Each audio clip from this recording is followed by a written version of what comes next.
100, 100, 100.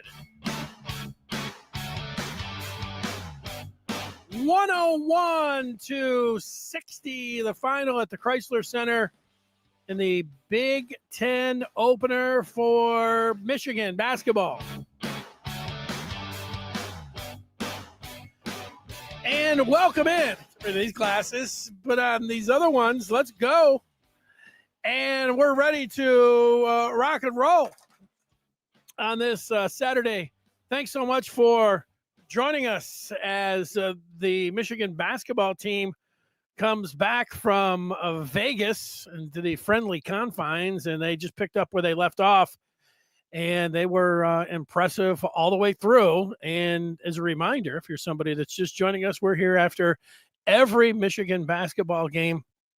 And, of course, we're here tonight after Michigan opens up in impressive fashion against the Scarlet Knights.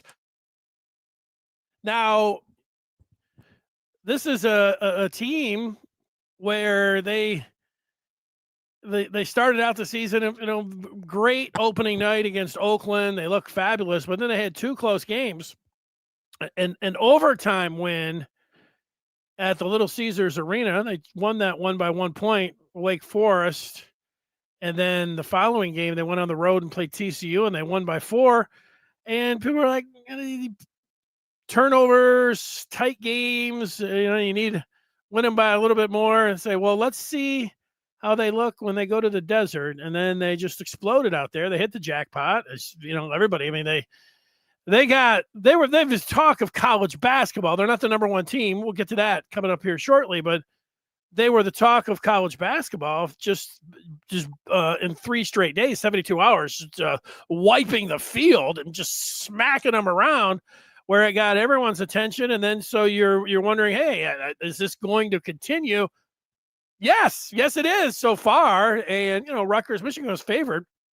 It was 22, and then they were favored by 25. They win by, 41. And it has continued, and I think it's going to continue. I don't know if I'm not ready to talk about winning every game. You're going to have a cold shooting night. It's the Big Ten. You're on the road and everything like that. That hasn't been done since 1976, but the way they're playing right now, you just love it. You love the starting five. You love the bench. You like the offense and the 3-point shooting and the unselfishness. But you really like it. What they can hang their head on is their defense, which is their best thing that they have going for them. So all of that, you're sitting around and you're just nodding your head and thinking, I got to go down there and watch this team live. And this is has the makings, if it's not already, a special team as they move to 8-0. Now they scored 3 straight games over 100 points. And it's the first time they say it on the broadcast since 1989. And if you're old enough, you're like, your history. You're like, 89 national championship. Well, 1989-90 season, so close the year after they won the championship. So, but when you first saw that, if you're like me, you're like, oh wow, man, this is back to the championship season. That looks good. So the Big Ten opener, we'll get you the individual numbers. We'll have the Maize and Blue Review player of the game. And we'll also look at the upcoming schedule. But number 3, Michigan today hosting Rutgers in the Big Ten opener. And they are now just, taking teams and blowing them out. And if you were watching college basketball, I know it's a busy day of conference championships and everything else. It's not lost on me, but there were great basketball games all day long. Duke was up at Michigan State. The Blue Devils prevail there. Number 1, Purdue loses today. Iowa State takes them down. And so Michigan could be number 1 as soon as Monday. Now, number 2, Arizona, they are hosting a team, Michigan, beaten Vegas, Auburn, and the Tigers are number 20. So it's not like they're playing chop liver, but you say Michigan should be number 1. Maybe they got more first place votes than Arizona did. So the possibility as soon as as Monday, Michigan could be number one. It's a nice thing to be number one, and I think eventually that was one of my I don't know what Dusty's and the team's goals were. I know playing on April 6th in Indianapolis, that's championship night, Monday in Indianapolis. That's the goal. Obviously, you work back from there. You're going to the Final Four. If you go to the championship game, wouldn't be bad to win the Big Ten tournament again or the regular season Big Ten. I like those, but also around the way, some other goals, sweeping Michigan State, beating Purdue. I would put those on my goal list. And then being the number one team in the country. It's nice. They haven't been number one in the country since 2013. So, having that pelt, it would be something that would be nice for this team. They come out and they start the typical starting lineup now with Elliot Cadeau at point guard and Amari Burnett, the 6-year senior, in the backcourt. And then up front, the gigantic line of Ade Mara, Morez Johnson Jr., big night. And then Mr. Everything, Yaxel Lindenborg, who exploded out in Vegas just like the team. And I think it was Sean Morris who was on the call today. He said Yaxel is as advertised. And yeah, how would anybody say anything different than that? This looks similar to the way they played out in Sin City, up 50-25 at the half. You liked everything about the team, the 4 turnovers. It wasn't so long ago. I mean, last year, you watched Michigan, and I don't know how many times I sat on this very show and said, yeah, they got a lot of nice things, and this looks good, and Area 51, but the turnovers are going to cost them ultimately. Now, I don't think it did ultimately cost them, even though I was saying it and everybody else was saying it and thinking it. But it carried over to this year at the start where they just can't. This is a bugaboo, and they can't shake it. But they have shaken it, apparently, because now here they are. They take care of the ball, and they are valuing it. Just 4 turnovers at halftime today. And what happened in Vegas did not stay there. It transferred to Ann Arbor, and Morez Johnson Jr. led Michigan with 15 points after 20 minutes. Again, more on him coming up as he did something special that, if that continues, will make Michigan even more difficult of an out. And let's just get to it as we have the Maize and Blue Review player of the game, and it is none other than Morez Johnson Jr., MJJ, if you're using his initials, the electrifying mojo, rough and tumble. I mean, he's got a lot of different nicknames. Maybe you're going to start calling him Mr. 3-point specialist or something. Glenn Rice, 2 for 2 from downtown for Johnson Jr., and he looked good shooting them. How about 9 of 11 from the floor, including 2 of 2 from downtown, but nice stat line all the way through for our player of the game. 22 points, 4 rebounds, 3 steals, and a block for Morez Johnson Jr., and that is impressive. Can we look at the stat line and just see? Yeah, we can. There it is. We can look at it. 22, 4, 9 of 11, 2 of 2. Also made both of his free throws. That's nice. And 24 minutes of play, you got those steals and just 1 turnover. Great. And the thing about this team is this is something that we saw early in the year because they have such a, I was going to say ferocious, which fits. They have so much length and so much size on that front line. One night it can be Mara starring, and then the next night it could be Yax, and then the next night it could be Morez, just depending on how it goes. A team with like 1 guy on the front line as imposing as what Michigan has, and they have 3 of them. They have 3 times the amount of players on the front line, and you would hope to have 1 impact player like that if you're a top 25 team. Michigan has 3. Yaks was kind of, ho hum, 14, 8 and 3, 5 of 10. He could have, he was just in cruise control, just like all of Michigan. 3 of 8 from downtown for Yaks. Elliot Cadeau, he continues to be an assist machine, playmaking machine. 11 points, 2 boards, 9 assists. That's a nice game for Cadeau, who also was 5 of 10 from the field, playing within himself. And if you're watching on YouTube, what you do is go all the way to the right and you see the 0 there. That's what you want. You want a 0 because that is the turnover column. 0 turnovers for your point guard. That's nice. Namari Burnett, 5, 2, and 1. Mara had 11 boards, 4 points, and an assist. And 4 blocks. He's top 10 of the country in swatting shots. Not a surprise when you know that he has a 7'7" wingspan. Sean Morris, when Mara was shooting free throws at the one point at the end of the half, said that Mara has a standing reach. So if you just your feet on the ground and you put your hands up in the air, he said 9'9". Well, the basket's 10 feet. So you just get it. You just barely got to jump up, boom, and you're dunking it. And you see that when he's playing. It's fascinating. Now, when you have a 7'7" reach and then you put that, it doesn't really add up to 9'9", but Morris isn't just going to say that unless, he's talked to someone. So, I'll buy it. I'll buy that, that Mara has a 9'9" standing reach. It's pretty incredible.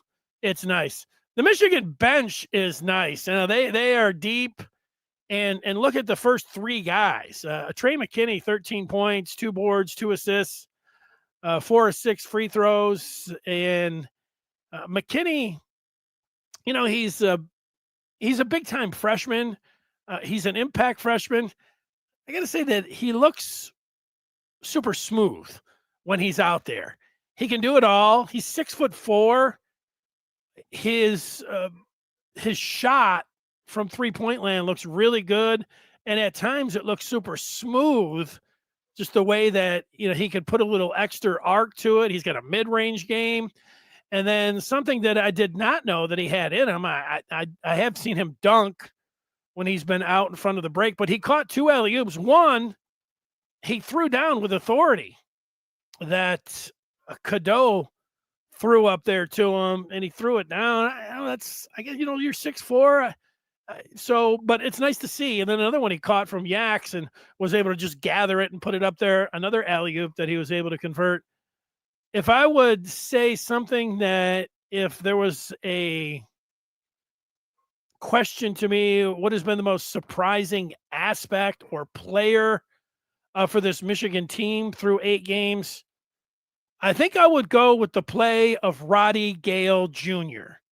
Now, Gale had the masterpiece of 26 points last year in the NCAA tournament, and that'll go down in the history of Michigan hoops as just one of these great performances. But most of the time last year, you watch Gale and you'd say, "Get this guy off the floor. This guy's providing nothing."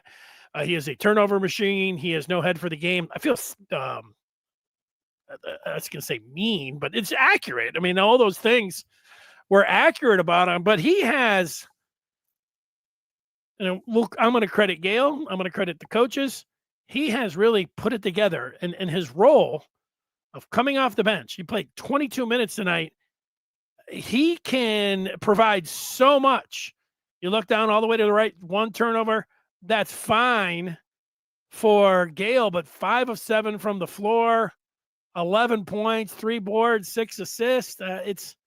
He's an impact bench player, and it's just perfect for this maybe top-ranked team, number 3 team in the country, if we want to be accurate. LJ Kayson maybe had his best floor game in a Michigan uniform. He had 11 points, and he was 3 of 5. Best. I don't know if he's dropped 3 threes in a game. I doubt it. But 4 of 6 from the field, 3 of 5. from downtown for Kaysen, who missed his first one and missed his last one, but in between knocked those 3 down, and you could tell he was feeling it, stepping into them and looking for a shot. Winners Grady, 2 for 2. Only played 8 minutes, but knocked down both threes and then got in I don't know, it was a face-to-face, chest-to-chest type situation late in that game, which dragged this game out for an extra 10 minutes. But you like what you see from Grady. Big Red, the Kiwi, Oscar Goodman, 2 points, 3 boards, 2 assists. He plays physical, and it's nice at the end. Look at, we're talking about the bench here, 6, 7, 8, 9, 10. 10 deep. Cordell is just a freshman from Germany, but he is 21 years old. He's 7'2". Did I say he's 21? Yeah. But he looks like he's 21. He is got a Big Ten body, and he can catch it and throw it down with authority. And then Cheddar, he'd be, this makes it 11 deep. I'd put him in the top 8 or 9 rotation, but not tonight. Ended up with a goose egg. It had a board and an assist, but did a good job cheerleading on the sideline. And that's not a bad thing if you're Cheddar. Let's look at some of the feedback in this game for the folks that watch this one, their observations. I love to see what Michigan basketball fans are saying. And with that, we are able to go to it. Don says, did I see that Purdue lost to Iowa State? Yes, that is true. Big DC is saying this is the number 1 team right now. We'll see. Arizona's playing number 20. That's a 10 o'clock game tonight. Is it a big deal for Michigan to be number 1 on Monday? Kind of. I mean, the way they're playing, you would like to see it. But if they don't get it, it also, they've got a couple games coming up where they got Villanova.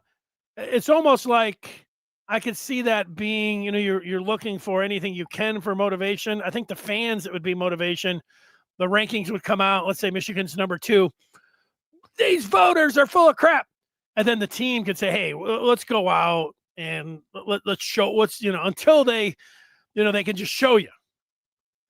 I doubt that, you go to number 1 and then you stay there all year long. You're like, anything's possible with this team, the way they're playing.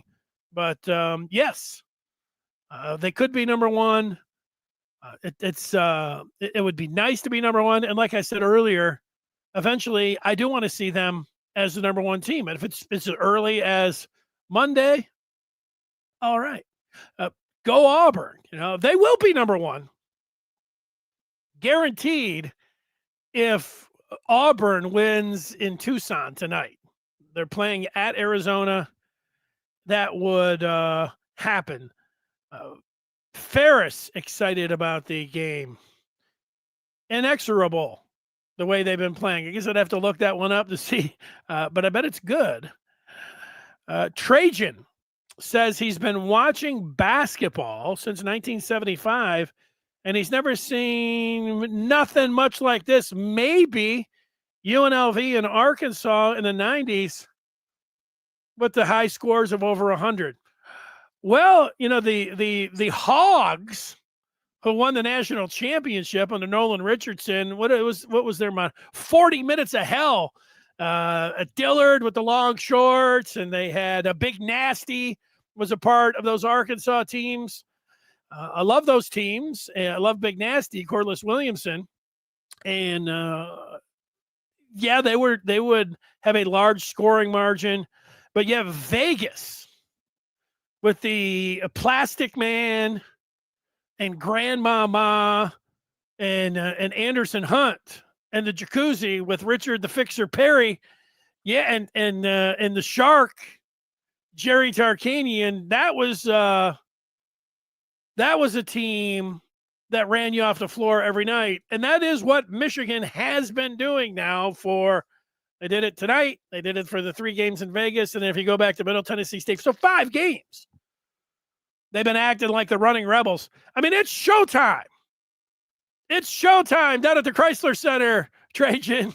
It is something else what's going on.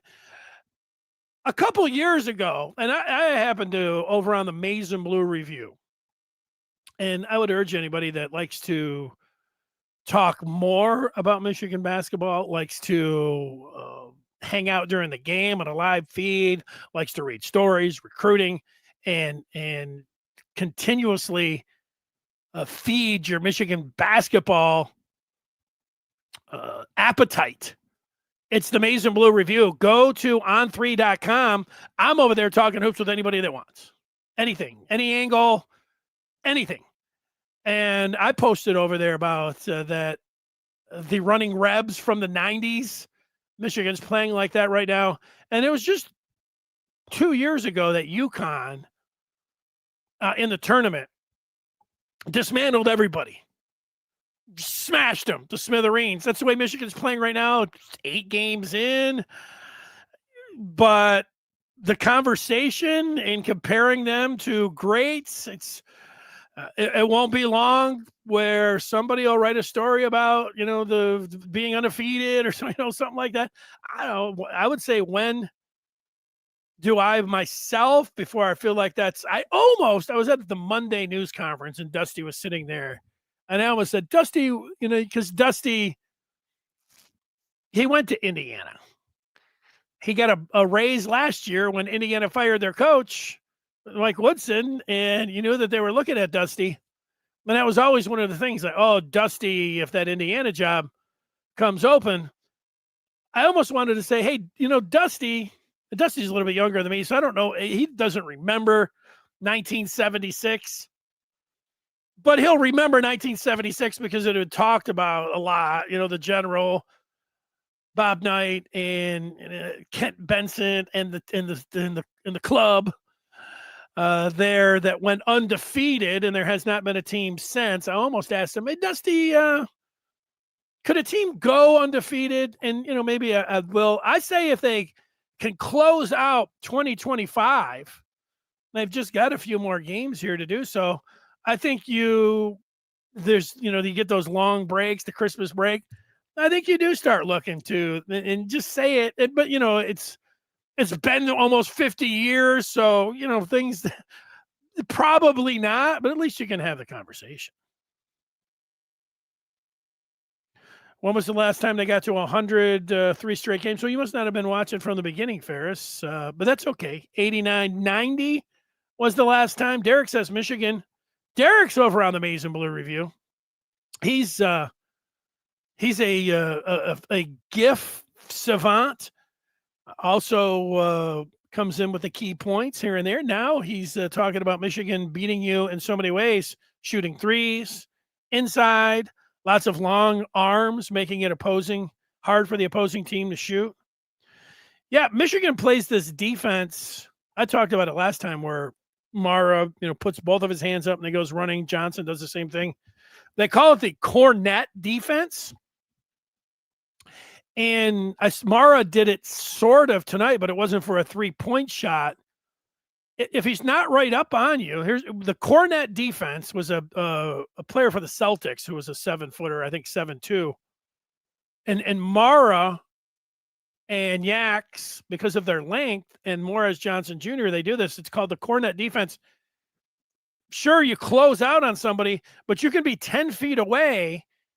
And because Mara is got a standing 9-9 reach and he jumps up, what he's doing is you can't see the basket, and it screws with your depth perception, and you can't see, even though he's not right in your face, he's 10 feet, his hands are still up there.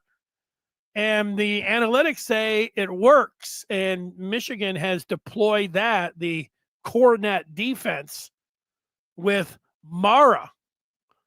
The one obviously is got the longest reach, but they got a lot of guys like Morris Johnson Jr. 7'2" reach. Yaks has a 7'4" wingspan. TT's talking about Vegas averaging 97 points a game, beat Duke by 30 in the championship game. Yeah, those teams. Yeah, hey, we're at least got them in the conversation for 5 games. They're playing like the Sharks, 90s Tarkanians running Rebels. Ferris does not want me to forget here on a Michigan basketball postgame show about the hockey team that they just beat Michigan State, and they're playing them again tonight.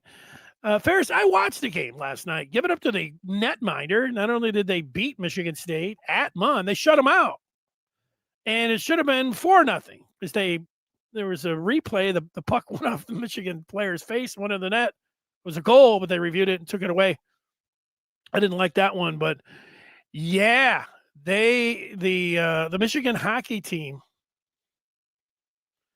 has got it going, and they look great. I mean, they're number one. So yeah, number one in hockey, number one in basketball. When's the last time that happened? If it's happened, Ferris. And oh yeah, on the women's side, Brandon says Izzo has a Duke problem. Most teams do have a Duke problem. So there you go. Ferris answering the question that I was asking him or asking it as well. So there you go. Yeah, how do you shake an Ohio State hangover from last Saturday? Get a number one ranked hockey team, get a number one ranked basketball team. Yes, that's how you do it. Gavin predicting that Michigan will be number one on Monday. Again, to break down the particulars, Arizona, who's ranked number 2, they're playing a top 25 team tonight in Auburn. So there's the opportunity for them to lose. They are at home. I think they're a 10-point favorite, but even if they win, maybe the way Michigan's putting the hammer down that Michigan would be the new number 1 could be nothing that would be a huge surprise there, but it'd be okay too. Again, it's nothing to, I mean, if you want to slam your fist down and start talking about people being stupid or whatever else, BK saying, oh, if Arizona doesn't beat Auburn like 30, well, there you go. If the Michigan, the folks here on the Michigan feedback were voting, I think everybody would be voting for Michigan. So there you go. That's out. Oh, it's the party continues. Ripstar is in. Let's see. Do we got some questions? Do I think Dusty will get poached by the NBA or another school like Kentucky or Indiana after this year or next if he continues to win? The first thing that I would say is that that's going to be a good problem to have. When you have a good coach and they have a lot of success, then teams are going to be coming around and trying to get after him. So, I don't know, is Dusty, does my first, just without even thinking it through, does Dusty seem like an NBA guy? I mean, I'm going to say no, but, I don't know, because he's 5'10" and looks like he's 21 years old. Lawrence Frank comes to mind as somebody who's in the NBA who, didn't really look like, but what does an NBA coach look like? I mean, it's not really about how you look. So, but that's just my first thought on that. Indiana just hired a new coach. So this year is his first year. I know they got the belt taken to them by Louisville today, but I don't think that you don't fire a basketball coach after 1 or 2 years. Kentucky, I know they lost to Gonzaga, who Michigan beat by 30, but they lost to 30 out of those numbers are close to that. But Kentucky was down a couple starters. Will there be a team? The thing about Michigan is, I know they're not a blue blood, what you would call necessarily in basketball. But what Dusty is doing is he has Michigan can be. Michigan has everything that you would want to be a basketball powerhouse. And what they have the most that they could keep Dusty is is with money. And, so you get a big bump. Yeah, I don't know. You start talking about, highest paid coaches and all of that. They can recruit and all of that. And look at the team just this year. I mean, they're selling out the Chrysler Center. Was it the first game? I believe so. I saw a picture, which I had never seen before, of the students lining up outside Chrysler. What's the next thing? Are we going to see them intense? So all of that, but yeah, those things are good problems to have, and yeah, teams are going to try. But Michigan has everything here. You can say, well, they're not a basketball first school. It's Kentucky. Like if we start comparing the basketball tradition and of Kentucky, I mean that's a tough one. When's the last time I felt this good about a Michigan team? I always feel good about the football team when they win. I don't know, 2023 felt pretty good. So, pretty good. Pretty good. There's somebody else saying running Rebels, that the Showtime Wolverines here over the last 5 games is reminding people of the running Rebels. If we would have had this kind of conversation before the season, I'd have been telling her, I'd talked about tapping the brakes, but I don't think you need to do any tap. If somebody's on here, oh, it's early. Yes. They call it March Madness, not early December madness. So we all understand that point. But one of the things that, I'm not great at everything when it comes to covering teams and talking about Michigan, but what I am good at is putting things in context. And it's okay to be very excited and compare the team right now with how they've played in 5 games and being 8-0 and the number 3 team in the country and going to be at least the number 2 team in the country, to comparing them to some of the great teams. Not only is it allowed, it's understood, and they're good points. When's the last time you felt that they were this good? They feel special? Well, 2013, they went to number 1.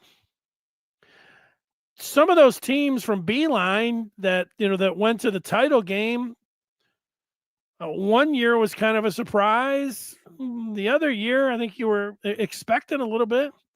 I don't know, Juwan Howard's team, they got damn close. I mean, so tournament success is what you have to have. The last time in the regular season, I don't know. And the Fab Five wasn't that good in the regular season. That's it. Dusty could be like Brad Stevens. Brad Stevens, who took Butler to back-to-back championship games, damn near beat Duke with the half-court shot. That would have been the greatest play ever, greatest individual highlight in college basketball history, if they would have beat Duke with that half-court shot. But then he went and coached the Celtics. Now he's their GM. Yeah, Rip, I'm not pushing Dusty out just yet. But look, hey, if Dusty, the only thing you can do is make more than even competitive, give somebody the money, give somebody the resources. And Michigan has all of that. So I'm not ready to say that he's on his way out. Here's Black Dot Lou. Did you got anything better to do, Lou? You goofball. You get that nice dub against Northwestern today. D Original thinks they'll put Duke in front of Michigan. Yeah, again, there's nothing to be really upset about when you say they. It'll be college basketball writers that have a vote in the top 25. and Duke is Duke, so you're going to have to deal with them. To me, I don't know. So, how many of you are going to watch Arizona tonight at 10 o'clock? What if Arizona, wins by double digits over Auburn? You automatically just say, "Oh, well, Michigan. They beat them by 30. Michigan should be number one." It doesn't mean that it's anything scandalous. Again, they'll be number two, and they keep winning. Ultimately, they'll be number one. It doesn't. It's just a nice thing to have. It's nothing really to get upset about. And I would say that the great thing about Duke is Michigan's going to play Duke this year. So, there's some leapfrogging or something. You can put it in your back pocket and, wait. They're playing it in a month or so, still 2 months away until they play. That game is, where's that game? Washington, D.C. I think they're playing that game. Right in the middle of the Big Ten schedule. So I'm not going to worry about that. Not yet. I'm not going to worry about Michigan not being number one. They're number one. It's great. I mean, it's great. They're great. It would be great.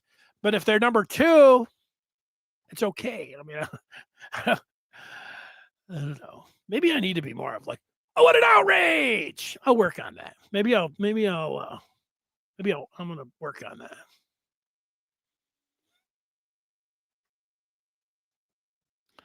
Yeah, anytime a Kentucky coach loses, they're on the hot seat.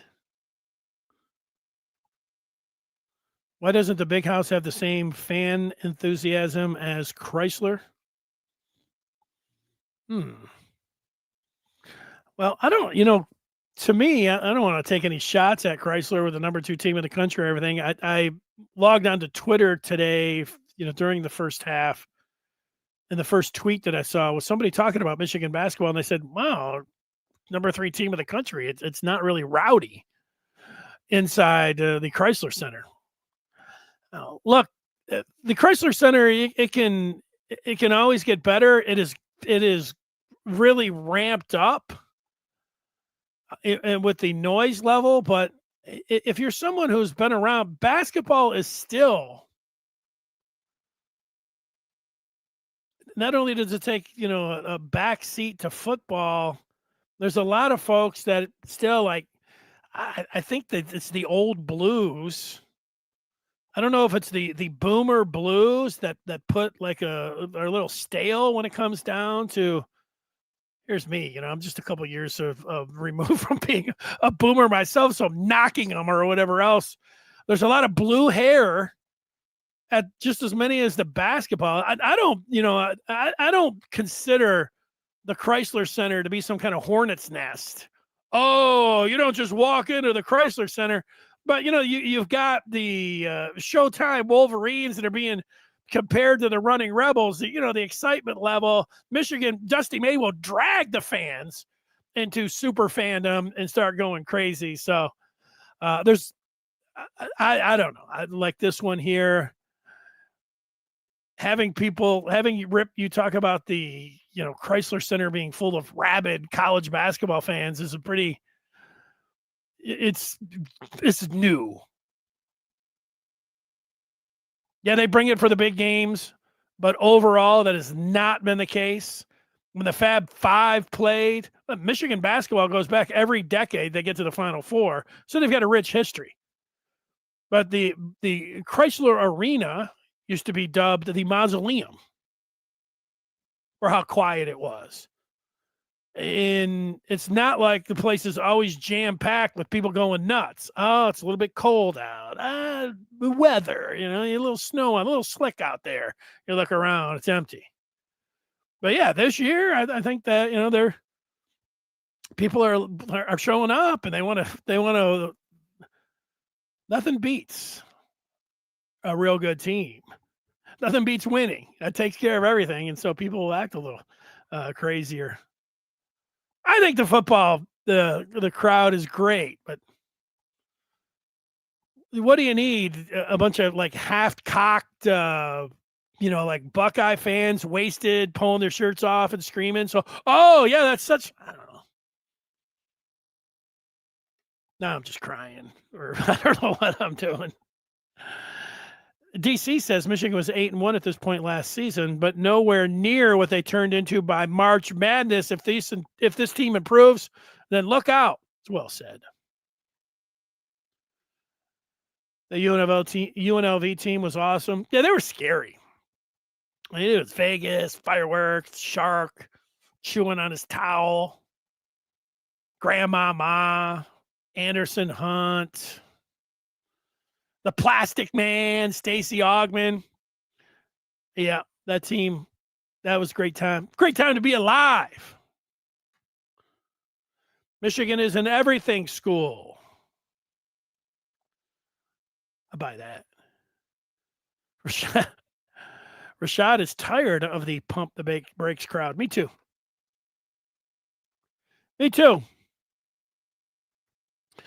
D Original is looking back to the 89 team and saying that they are similar. I see that. When is Dusty going to choke a coach? Yeah, we don't need to see that. Burnett and Gale stepping up from the bench, showing leadership and productivity. We were dogging them a bit last year, no doubt. Especially Gale. I was dogging Gale maybe the first game or two. I know, maybe not. But definitely last year. That's fair comparing to the 89 team, but they didn't have a 7-3 center.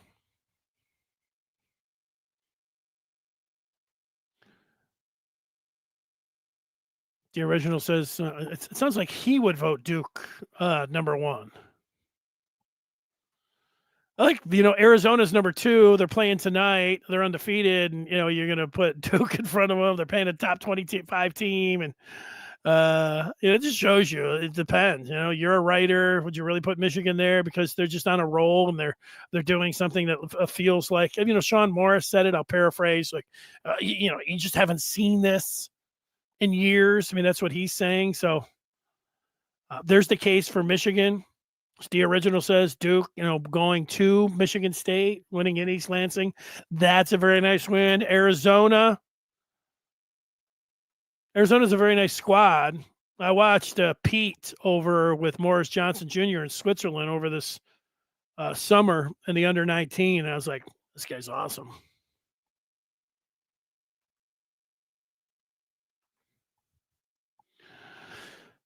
Yeah. Hey, we can, I don't know, dog out the big house or the Chrysler Center. I mean, those are interesting topics to come through. The running Rebs were like Mike Tyson, intimidating. March is when you worry about it. What, being number one or like a number one overall seed? Yeah, I'm not going to get to. I don't like. They're fun. Things are fun to talk about. I'm not hung up on Michigan being number one on Monday. If you want to be, okay. Just go to Twitter, tell people to jump in a lake or do whatever. But yeah, being a number one seed. I should have said that in my goals. My goals were I wanted to see Michigan ascend to the number one position in the AP poll. It's happening sooner than I thought. I'd like to see them sweep Michigan State, beat Purdue, win the regular season Big Ten, win the Big Ten tournament, go to the Final Four, win the championship. There's 7 things, but I think being the number one overall seed, how about just a number one seed? Just a 1 seed. Do they have to be the number one overall seed? And then if they win the rest of these games, which you're going to get to in a moment, should I then start talking about them being undefeated? Not yet. Not yet. That's when you're really getting into it. It wasn't that long ago. Before they were getting ready to play in Vegas, they moved up to 7 and number 4, and Ken Pom put some thrill score on them that. He was like, this is the greatest regular season, preseason pre-conference matchup ever. It was like, wow, that's a big matchup. And this was against Gonzaga. But now Michigan entered today's play at number 3, and they ascended to number 1 in the Ken Pom rankings. Their efficiency numbers on offense, their offensive rating was number 11. Now they've scored 100 points 3 straight games. That's got to go up. Their defensive efficiency is number 1 in the country. I mean, it's a pretty nice, this particular page, if you're watching YouTube, I could just sit here for, maybe 10 minutes and just looking at it and saying, this is nice. Number 1, Ken Pom, won by 100 today. Ranked number 3, number 2 lost. And number 1 lost, and number 2 is playing tonight. Number 1 defensive team in the country. Take it all in, folks. Take it in. Enjoy it. Dave wants to be the number 1 team at the end. Here. Let's go. Oh, yeah, here's another metric. The NCAA evaluation tool. You may not actually have heard that phrase before, but you probably have heard the acronym NET. That's what it stands for, NCAA evaluation tool. And Michigan on the NET heading into today was number 1 net, and the initial NET rankings revealed. I don't know why I have to say net like that. I just am. Michigan, Duke, Purdue, Vandy, Gonzaga, and Arizona. It's one of the great, football, we do this, and you do it with the playoffs, and people act a fool and everything else. I know it's entertainment and all of that, but with basketball, we're so early and all that. Really, it's nice. They're nice little things, but it's nothing to get too worked up about. Unless you want to. You want to get worked up. Let's check that upcoming schedule, and that is brought to you by the Maize and Blue Review. Give yourself or that U of M fan in your life the gift of the Maize and Blue Review. Go to on3.com and hit the subscribe button. It's as easy as that, instant access, and you're ready to talk Michigan basketball all day, all night. That's where I'm at. When I'm not here, I'm there. It's on my phone. It's on my computer. Let's go. And that upcoming schedule, here it is. Michigan will next hit the floor pretty quick Tuesday, December the 9th. Here comes Villanova. A 6:30 start on FS1, so just a couple days away they're playing. And then you look towards next week, Michigan will take on Maryland, their first road conference game of the year. They'll visit the Terps. That's going to be an 8:00 start on December the 13th. Then I'd say a Christmas break, holiday break, but they'll play another game before Christmas, and it'll be LaSalle. And then you're going to have to deal with Peacock. I deal with Peacock. I pay through the nose for Peacock, and then I don't cancel it, but the good news is I still have it.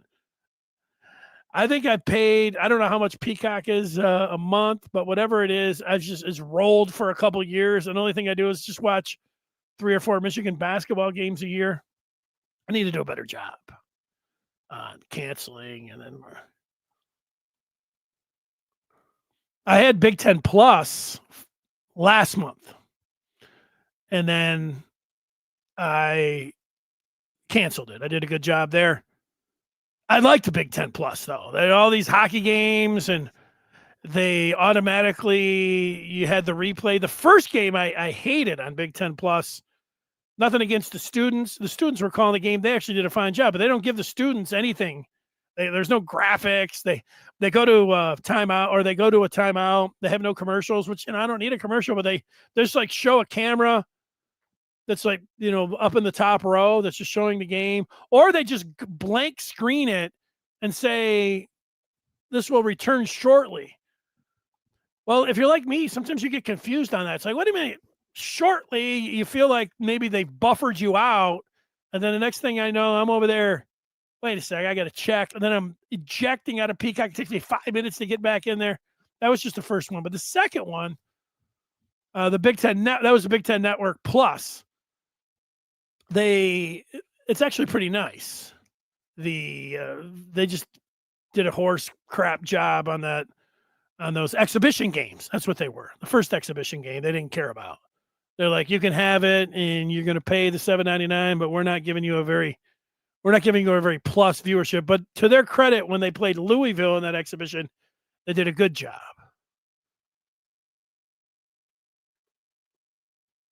We are here's Eric Riley being talked about. Eric Riley was a big fella. Now, was Riley on the 89 team? I was going to mention him when somebody said they didn't have somebody 7'2", because Riley was a 7-footer, but I think Riley played with the Fab Five.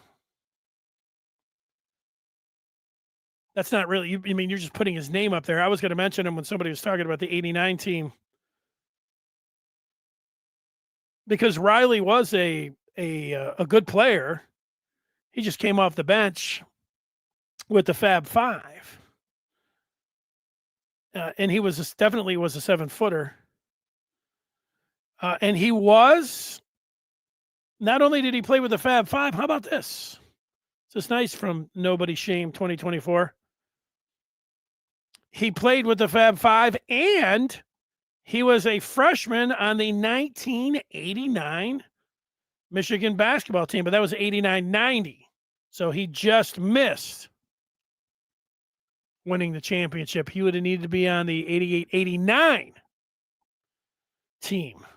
So he almost spanned both of them. If he could have, he needed to play for the championship team, redshirt, and then, played for the Fab Five.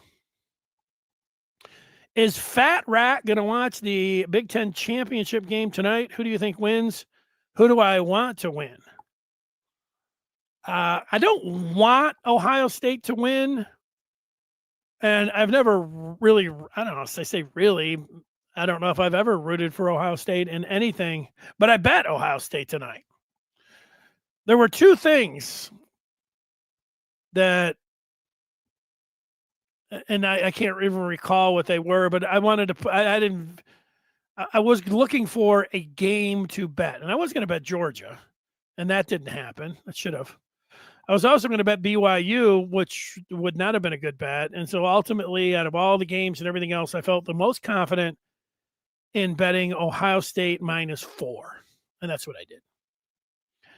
But will I be upset if Ohio State loses? No, absolutely not. I watched Ohio State play Indiana. I believe in Indiana a little bit. What they did, they deserve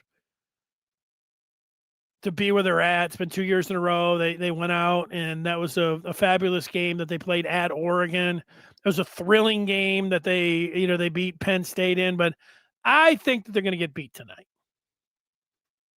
So that's it. So you and I agree. I hope we are healthy. Yeah. Well, if you're a Lions fan,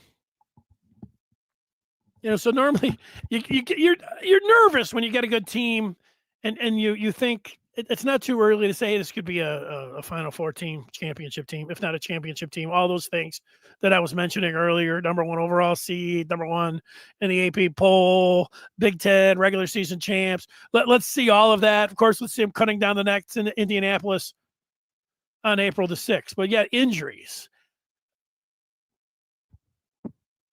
Don't worry. I mean, you can't tell anybody not to worry about it. If you like to worry about injuries, you're going to worry about them. That's it. Whew. Well, regular soda, I have to be honest here that I'm trying to stay away. It's not very good for you. Once in a while, the Christmas holiday rip is upon us. If you look at my banner on, you're going to see if I can still have that up there. I do. It's my banner for my Twitter page. It's a Coke.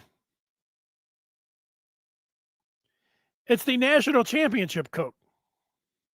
You know what I saw people talking about?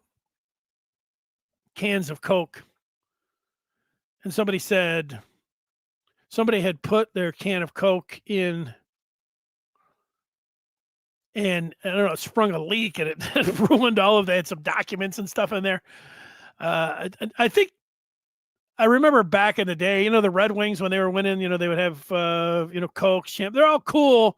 People save them, but then they keep them full. I guess I don't know, are they worth more money that way? I think that's why you would do it. I get if it's a bottle, it looks better. If it's full with Coke and those things.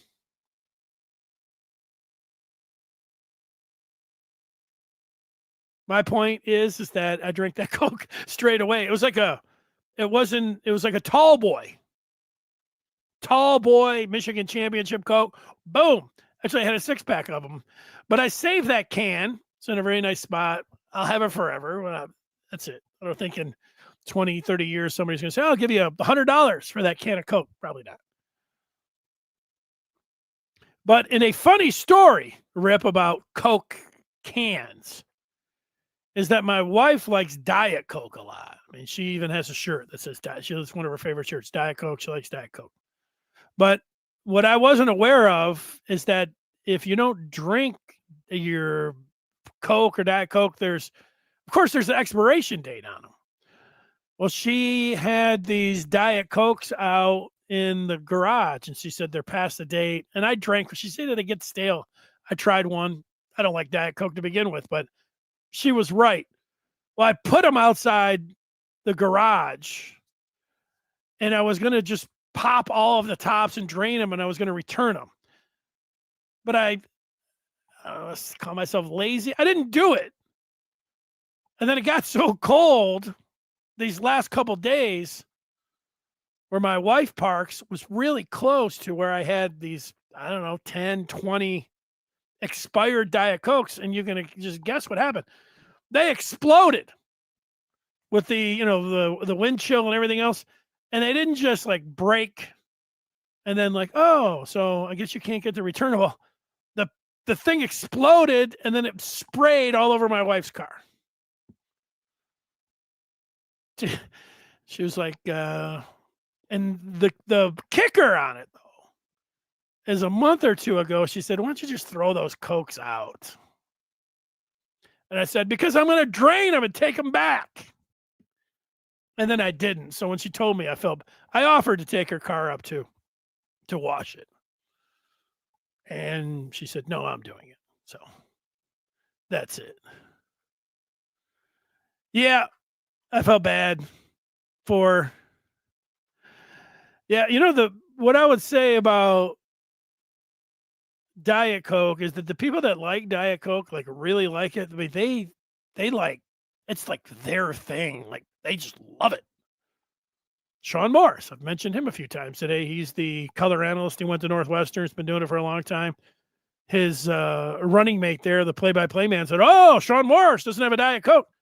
People get those Diet Cokes. You can't really do it with regular Cokes because they're so bad for you. If you always sit around saying, oh, I love those cane sugar Cokes, I just pour those down every time, people are going to be like, you're going to die. You're going to have diabetes and all those. You can only have them once in a while. Not like Diet Coke's any good for you, but it's better than, I think, the regular ones once in a while. Here's somebody talking about, I'll get a new Coke can with the basketball team. There you go.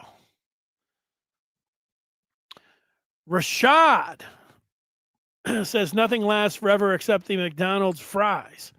I thought you were going to talk about McDonald's Coke because they know what they're doing there. They either put a little extra syrup or a little extra, whatever it is, little extra sugar. There's already a lot of sugar, but I think they put more sugar, they put more syrup, and then they put more of something where you drink it, carbonation. It's the word I think I was looking for. It burns. But sometimes you get one of those Cokes from McDonald's, you take a drink, you're like, whoa. Hey, you get a, nope. Yeah, the fries. I read that book that is somewhere in Rhode Island or something. They got this factory and they just sit around with everything and they just learn how to make all of the sweet and sour sauce, all that stuff. They just know how to flavor it up with the chemicals. But, they hits the spot once in a while. I don't know. Saying winning the Heisman. He played well against Michigan. I think Sayin's got to do something. Sayin, you know what I'm saying? Let's see Sayin throw for 400 yards and 4 touchdowns if he want to win the Heisman. I wasn't thinking about the Heisman tonight. Mendoza. Is there anybody else? Is it between the Mendoza and Sayin for the Heisman tonight? I hadn't even thought about that. Was a redshirt freshman ever won the Heisman? Yes. It was Johnny Football won the Heisman.